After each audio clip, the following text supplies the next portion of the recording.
ബി.ജെ.പിയുടെ സംസ്ഥാന അധ്യക്ഷനായി ബിസിനസ്സുകാരനായ രാജീവ് ചന്ദ്രശേഖർ എത്തിയതോടെ ബി.ജെ.പിയും ബിസിനസ് വൽക്കരിക്കപ്പെടുമോ എന്നുള്ള ചോദ്യമാണ് പല കോണുകളിൽ നിന്നും ഉയരുന്നത്. യുവമോർച്ചയുടെ അടക്കം മുൻ നേതാക്കന്മാർ ഈ ആരോപണവുമായി രംഗത്തെത്തി. അവർ പറയുന്നത് ബി.ജെ.പി ബിസിനസ് ജനതാ പാർട്ടിയായി മാറി എന്നുള്ളതാണ്.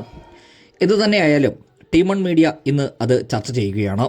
എന്നത് എന്തടിസ്ഥാനത്തിലാണ് എന്ന് നമുക്ക് ഒന്ന് പരിശോധിക്കാം. രാജീവ് ചന്ദ്രശേഖർ ഒരു പ്രൊഫഷണലാണ്. രാജീവ് ചന്ദ്രശേഖർ ഒരു രാഷ്ട്രീയക്കാരനല്ല.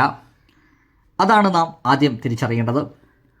ഏതൊരു വിജയത്തിന് പിന്നിലും അതിൻ്റെ ഒരു ബാക്ക് ഓഫീസ് പ്രവർത്തനം ചലിപ്പിച്ചാലേ കഴിയൂവെന്ന് അദ്ദേഹത്തിനറിയാം.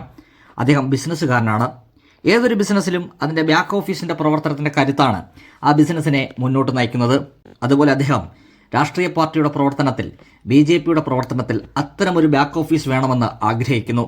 അതിനായി അദ്ദേഹം കൂടുതൽ പണം ചെലവഴിക്കുന്നതാണ് ഇവർ ബി.ജെ.പിയെ ബിസിനസ് ജനതാ പാർട്ടിയാക്കി മാറ്റി എന്ന് പറയാൻ കാരണം.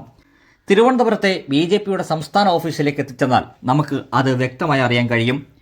കണ്ടിന്യൂ ആയി പ്രവർത്തിക്കുന്ന, അല്ലെങ്കിൽ നിരന്തരം പ്രവർത്തിച്ചുകൊണ്ടിരിക്കുന്ന ഒരു കൂട്ടം യുവാക്കളെയും യുവതികളെയും കാണാം.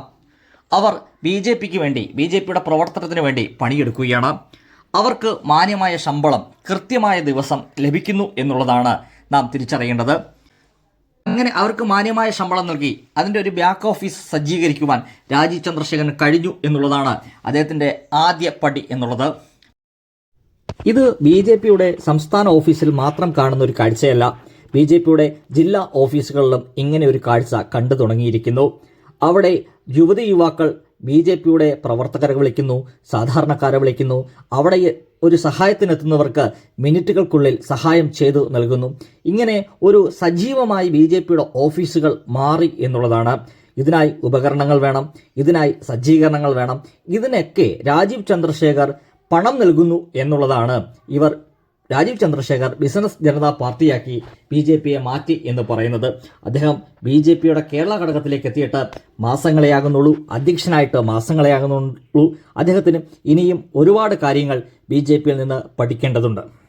രണ്ടാമതായി, രാജീവ് ചന്ദ്രശേഖർ സ്ഥാനമേറ്റ് ആദ്യം നടക്കാൻ പോകുന്ന തെരഞ്ഞെടുപ്പ് തദ്ദേശ സ്വയംഭരണ തെരഞ്ഞെടുപ്പാണ്. ഈ തദ്ദേശ സ്വയംഭരണ തെരഞ്ഞെടുപ്പിൽ തിരുവനന്തപുരം അടക്കമുള്ള കോർപ്പറേഷൻ ഭരണം പിടിക്കുവാൻ രാജീവ് ചന്ദ്രശേഖർ ശ്രമം തുടങ്ങിയിട്ടുണ്ട്.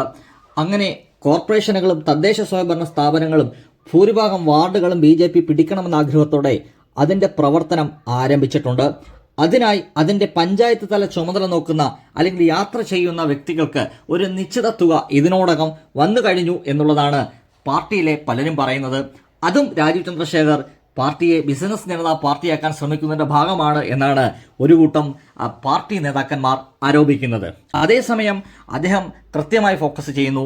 കൃത്യമായി അദ്ദേഹം തദ്ദേശ സ്വയംഭരണ തെരഞ്ഞെടുപ്പിനെ ഫോക്കസ് ചെയ്യുന്നു എന്നതിൻ്റെ വ്യക്തമായ തെളിവാണ് ഇതിൻ്റെ പൂർണ്ണസമയ പ്രവർത്തകന്മാരായി, അല്ലെങ്കിൽ സംയോജകന്മാരായി അതാത് പഞ്ചായത്തുകളിൽ നിശ്ചയിക്കപ്പെട്ടിരിക്കുന്ന ബി.ജെ.പിയുടെ മുതിർന്ന കാര്യകർത്താക്കന്മാർക്ക് യാത്ര ചെയ്യാൻ, പെട്രോൾ അടിക്കാനുള്ള പണം ഈ പാർട്ടി തന്നെ നേരിട്ട് നൽകി എന്നുള്ളതിൻ്റെ സൂചനയ്ക്ക് ഫലം വരാൻ പോകുന്നത് ഈ തദ്ദേശ സ്വയംഭരണ തെരഞ്ഞെടുപ്പിലല്ല, മറിച്ച് നിയമസഭയിലായിരിക്കും എന്നുള്ള കാര്യത്തിൽ യാതൊരു സംശയവും വേണ്ട.